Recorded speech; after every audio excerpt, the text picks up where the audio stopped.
to Linear Rock. Thank you. Thanks for having me. Great to have you. Joel, we're here presenting your new album, second for Joel Hoekstra's 13 Running Games, which is out on Frontiers since February 12th.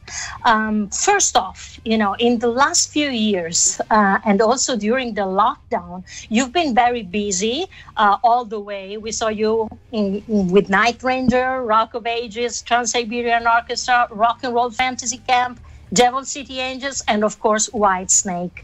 What are you looking for in your solo career that you're missing elsewhere in everything you do? And how do you organize your full schedule? Because it must be difficult to do that. I definitely was on the road a lot during 2019, and that's when a lot of this was written, and half of it was recorded. So COVID allowed us to fast track it a bit. And so that's the silver lining, is it finally got finished, and I'm thrilled to see it out in the world. 13 is definitely an all-stars band. You're in good company of big names in rock, like Russell Allen, Tony Franklin, Vinny Appice, Derek Sherinian, and Scott Soto. The same basically as the first release from 2015. How did you choose your main partners, and why 13? I mean, is it your lucky number, or there's something else, behind this choice? Choosing the guys for this album had a lot to do with just having consistency and continuity behind the project name. So having everybody back was a great thing. And in terms of why I originally chose them, they're all great guys and great players. Kind of a simple, So in terms of the 13, this is something that needed a project name. It's not necessarily a band, but because I write everything, including the lyrics and the vocal melodies. So I felt like it just needed something short after my name to differentiate it from a solo album, and 13 is a lucky number. So I thought, perfect, Joel Hoekstra's 13. So that's the project name. Being the director, the boss of 13, as you said, you compose, arrange, and write everything. Is it more, tiring for you, or also intriguing and satisfying? And also, you told us, that you do basically everything by yourself. But at which point the special guests come into play? They also participate, a bit at least in composing, since, they have their character, their big names. Did any of them maybe took you by surprise, even more than you expected, in the performance, and maybe changing something in the songs? Because, this is also the beauty of projects, like this kind of, of collaborations. I try to stay, to answer your first part about whether or not it's more work or, no, I enjoy it. It's fine. I love being part of the democratic process of being in a band as well, but it's fun to be in charge once in a while. And it didn't feel like hard work, because I enjoyed it as a labor of love. And then when it comes to producing the other players, I just stay out of their way. They pretty much, what you hear on the album is what they played in their first ideas. So I think that allows it to sound a little more cohesive and like a band, and everybody's playing like themselves and enjoying it, including Russell. So I sing a guide vocal for Russell the whole album, and then he just interprets it and sings it a whole lot better than I do. So everybody can feel like they put their own spin on it too. It's not classical music, it's rock and roll. So it's fine to change it up a bit. Joel, gifted guitarists like you are tend, to make instrumental records as solo projects. And you also have, in fact, recorded 3 of them. Why isn't that, enough for you anymore at this point of your career, making just instrumental records? And why, did you change your mind in the sense, and direction for your solo career? And how did you work on the lyrics? Since I guess this was the first time for you from the first album and this one, was it actually the first time for you to write lyrics? No, it wasn't the first time that I wrote lyrics. I've been writing lyrics my whole life. There was even a band I was in for a while ago, a long time ago when I was younger, I only sang. So I wrote a lot of lyrics throughout my life. So that answers that part of it. What was the part before it? I'm so sorry. The instrumental, records. Oh, yeah. Usually guitarists used to have, why you change your mind. Well, I started to become more well-known for the bands that I'm a part of, or what was a part of, Night Ranger and Rock of Ages, Trans-Siberian Orchestra, Whitesnake. So the fans would get my solo stuff, and they'd be a little like, yeah, you have anything that's rock, like just songs? So I just wanted to put something out that rock fans could enjoy, because that seems to be the scene that I'm doing the best in these days. And I also wanted to come about it from a perspective as a listener. What would I enjoy? And this is the type of music that made me want to start playing, just kind of reinvented for 2020 a bit, or 2021 now. Yeah. But yeah, reinvented for modern times, but it's definitely influenced by everything that made me want to start. Running Games, as you also defined it, is a very Dio-ish album. What is more melodic and what more hard rock in it, in your opinion? What is classic, and what is modern? And the title, Running Games, in its meaning, represents, in a sense, what we are living now, or actually is an envision of what we will experience after the pandemic? Well, I would say that in terms of what the songs are about, they're just all about my attachment disorder of sorts. Escape. So we're always running away from bad memories in life. And in my case, that sort of manifests itself in being on tour a lot, right? And being on the road. And so I think that's the common thread that tied the album together. In terms of meaning, and now I've forgotten the first part again. I have no memory.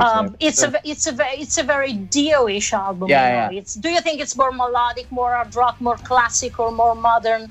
How do you perceive it? Well, I think that there's songs like Finish Line that we just listened to that are definitely Dio influenced, and that would represent, I guess, the harder edge. But you can still hear that the choruses are very hooky and almost. The songs are written chorus out. So there's always catchy choruses in these that I think tend to lend itself more to that melodic AOR style of music. But I would say that it runs the gamut. I say Dio-ish at its heaviest and foreigner-ish at its lightest. So I think that there's a little bit of that blues-influenced rock on there at times from songs like Heart Attack. But there are plenty of influences that poke their heads through it, and many times throughout this. That's people who said Heart Attack sounds very Lynch Mob, and I would say there's points of Cried Enough for You that sound like Black Sabbath, or maybe even Queensryche at times. So a lot of my 80s rock influences kind of poke their heads through at times, and you'll hear them. But in general, Dio-ish at its heaviest, foreigner-ish at its lightest. We are now going to play Cried Enough for You. Seems a dedication to someone. Is this lyric dedicated, in fact, to somebody in particular, or it's just, the description of, a feeling and a love relation in general? No, it has nothing to do with a love relationship at all. It has to do with bad memories, letting go of bad memories. That's really what the song's about. So that's something that hopefully people can find their own meanings within the songs as well. But yeah, in terms of it being anything to do with a love relationship, no. Okay. A curiosity to start, this second block of question. How is it working with Cher? Is it like all another dimension, like a different world, compared to rock and roll? What would you say? Yeah, I'd say it's quite a bit different. It's your standard, I guess, what you call a pop gig, where she's the star. Everybody's there to see Cher, so you're kind of just in the backing band, and there's a couple step out moments, like you can see in the picture on the screen here, where I'll step out and play with her, and one moment where I step out and hold the audience. So, it's a lot of fun, great fun. She's very professional, and great opportunity for me. Who's more prima donna, Cher or David Coverdale? Neither. Okay, very diplomatic. Joy, you are a true hurricane on stage, like an acrobatic guitarist, both stylistically and for your stage presence. Very hot, but with good taste, indeed, in your performance. What names do you call, your main influences both for stage presence and playing? And how do you train yourself to keep in shape, since your approach is also very, very physical? I would say it's just a collection of people that I've played with over the years, and the gigs that I've had where you need to be visually entertaining. That's part of the job, I think. So, in regards to staying in shape, I try to work out and be ready to go. Make sure that the first time I do my headbanging isn't the actual gig, because I'd have a neck brace on the following day. You've grown up in a family of musicians who trained you the classical way with the cello and piano, if I'm correct. Was it your natural choice to approach music, or it was some way inevitable in your family? And did the classical training give you extra discipline during your career up to now? I think studying music when I was a kid helped to jumpstart me on guitar, because I had pitch, I had a sense of rhythm, and I had the dexterity in my hands from playing piano or playing cello. So to start guitar came a little bit easier. I would say it was maybe inevitable in the sense that that's the thing that came the easiest to me, right? So in regards to discipline, yeah, probably. I think the bar was always high in my family as far as talent goes. So maybe having that made me understand what actually being talented is on an instrument versus, learning a few chords and patting myself on the back. At what age did you start playing guitar? And do you remember the very first time you had a guitar in your hands? The feel? Was it love at first sight for you? I actually started out on my stepmom's acoustic, and at first it was kind of a bummer because I was taking lessons, learning to read on just the notes on the high E, and I was like, I want to play rock stuff. I wanted to be Angus Young. So finally I had a teacher that he taught me some rock stuff, and that got me really excited. I got an electric guitar, and I learned some rock songs, and then that was what I was hoping it would be from the beginning. So as soon as that happened, yeah, I was hooked. So I would say the first month or two, I wasn't all that excited about it. I was kind of like, this isn't what I pictured. And then once I learned Paranoid, though, from that teacher, that was the first riff I learned how to play Black Sabbath. And then I was hooked.